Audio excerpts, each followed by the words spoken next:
And we're back again on TPS. I'm Jay Fraction. Everybody knows that Peyton Manning holds the NFL record for MVP awards with 5, and that Michael Jordan won the NBA MVP 5 times, and that Wayne Gretzky won it like every year in the 80s. But the MVP doesn't always go to the best of the very best sometimes. Other little-known stars outshine the rest of the competition, capturing the prestigious MVP award. But for some reason, some of these athletes that win the MVP award become afterthoughts, and nobody remembers that they once held such a special honor. And today we present the 10 athletes you totally forgot won an MVP award. At TPS, we post videos every single day, so don't forget to click the subscribe button to subscribe. Then click the notification bell to be notified when we post a new video. Number 10, Shaun Alexander. Remember him. Shaun Alexander is a prime example of how a running back can go from greatness to out of the league and forgotten about in such little time. The power back had one of the greatest running back seasons ever in 2005. He rushed for a whopping 1,880 yards and a jaw-dropping 27 rushing touchdowns. Alexander won the 2005 MVP award, just edging out Tiki Barber and Peyton Manning. Alexander's impressive season helped the Seahawks reach Super Bowl 40, but they'd fall to my beloved Pittsburgh Steelers in the big...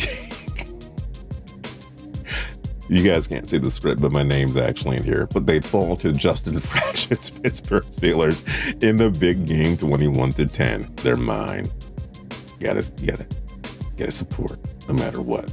No matter how crappy the season is, no matter how great it is. So you don't make it in. You just gotta keep going. Anyways, amazingly, Alexander would never rush for 1,000 yards again.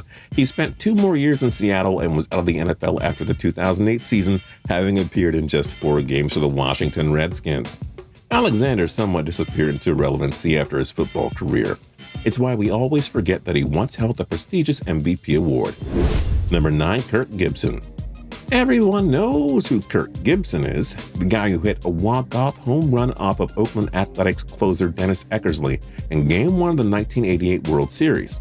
It's one of the most iconic and memorable moments in all of American sports. It led the Los Angeles Dodgers to a World Series championship. That one play right there is what Gibson is best remembered for, nothing else. It's why the baseball world often forgets that this guy actually won the NL MVP in 1988, the same year he hit that iconic homer in the World Series. Gibson was only named to a pair of All-Star games in his career, but he politely rejected the offers to play in them. He's not in the Hall of Fame either, so he doesn't stand out as a guy you think would have an MVP award on his resume. Gibson hit 25 home runs and batted .290 that year. How fitting that he'd cap off his career season with the biggest home run of his life. Number 8, Sergei Fedorov. You can make the case that the 90s was the golden decade in terms of how many legends and superstars were taking over the game. It featured the GOAT in Wayne Gretzky and other hockey icons in Jaromir Jagr and Mark Messier and Mario Lemieux. I actually had a really great conversation with Alex, the writer, about this, about the 90s and hockey, and Mario Lemieux growing up in Pittsburgh, how huge it was. But anyways, that's a side story fact of this. But believe it or not, it was Detroit Red Wings star Sergei Fedorov who won the Hart Trophy in the 1993-94 season. And believe it or not, he's the only Red Wing in the past half-century to win the award. That's because the Red Wings were so star-studded in the 90s and 2000s that voters couldn't pick one player who stood out most. Winning MVP awards in Detroit was more difficult than solving a Rubik's Cube behind your back.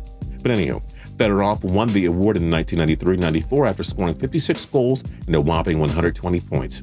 He was the first European-trained player to win the Hart, which is the fancy name for the NHL's MVP award. Fedorov was often overshadowed by other Red Wing stars like Captain Steve Yzerman and Nicholas Lidstrom. But hey, he's the only one of those 3 to win the prestigious Hart Trophy. Number 7, David Robinson. The San Antonio Spurs didn't become a dynasty until Greg Popovich and Tim Duncan arrived in the late 90s.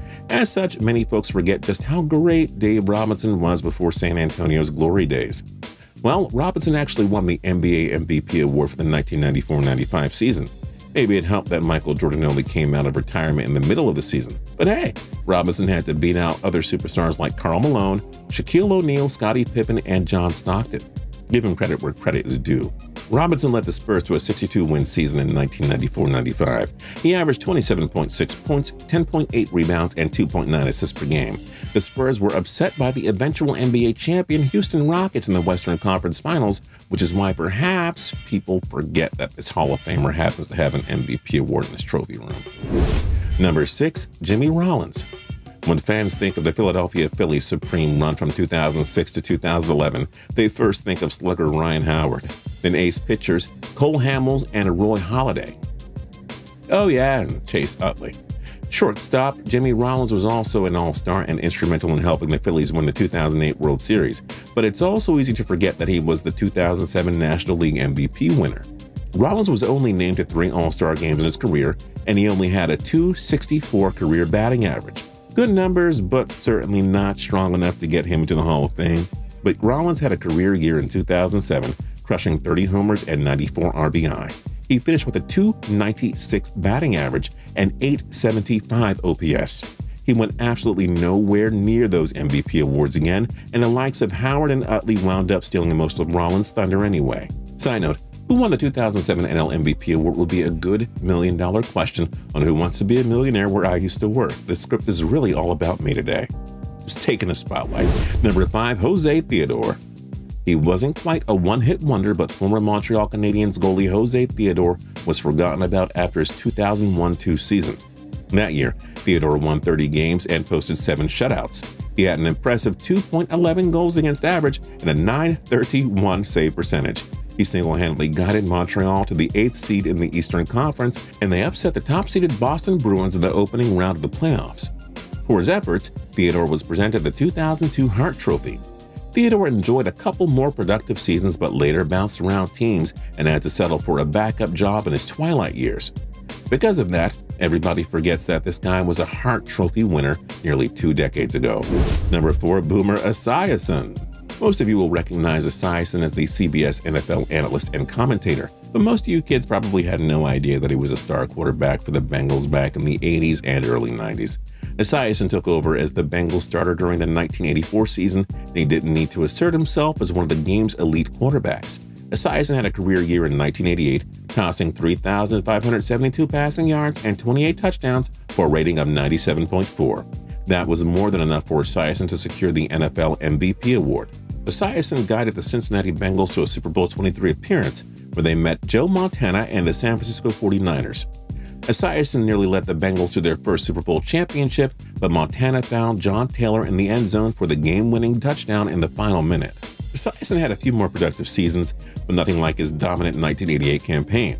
Perhaps that's why it's so easy for people to forget that he's a former NFL MVP award winner. Number 3, George Bell. Unless you're a Toronto Blue Jays fan, you either forgot about George Bell or simply haven't heard of him. He's an icon in Canadian baseball lore since he brought some glory days to the Blue Jays in the 80s. Bell began his career playing with the Jays in 1981 and played there until 1990. He was a 3-time All-Star who clubbed 265 homers and finished with a career batting average of .278. Pretty good, but not good enough for him to earn Hall of Fame consideration. However, Bell captured the 1987 American League MVP award after piecing together one incredible season.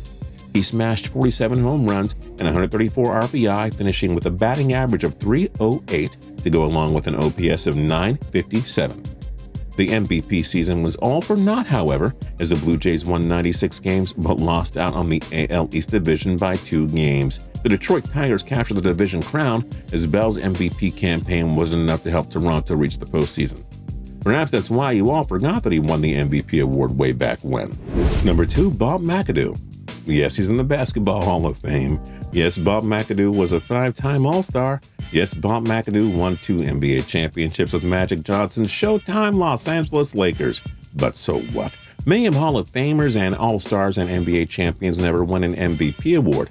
Amazingly, Bob McAdoo was able to outlast the likes of Kareem Abdul-Jabbar, Bill Walton, and Moses Malone for the prestigious award in the 1974-75 season.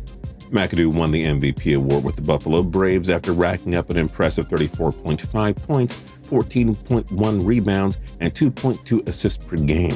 He led the Braves to a 49-win season, but they were eliminated by the Washington Bullets in the East semifinals. And his storied season was soon to be forgotten about, with folks mainly remembering McAdoo as a 2-time NBA champion more so than the guy who won an MVP award. Number 1, Ken Anderson. Unless you're a longtime Bengals fan, there's a good chance you don't really know much about Ken Anderson. Anderson spent his entire career with the Bengals, which spanned from 1971 to 86. He was a four-time Pro Bowler and led the Bengals to a Super Bowl XVI appearance where they'd fall to Joe Montana's San Francisco 49ers. Bet you didn't know that Anderson was also the 1981 NFL MVP award winner. Anderson had one of the greatest quarterback seasons ever seen at the time. He threw for 3,754 passing yards and 29 touchdowns against 10 interceptions with an impressive rating of 98.4. Anderson never regained that MVP form again, however, quickly regressing and losing the starting gig to Boomer Esiason. Because Anderson unraveled after that career year, it's easy for football fans and historians to forget that he once held the MVP award. Which other athletes do people forget won an MVP award? Let us know your thoughts in the comment section down below. And don't forget to like, comment, and subscribe. We'll see you guys next time.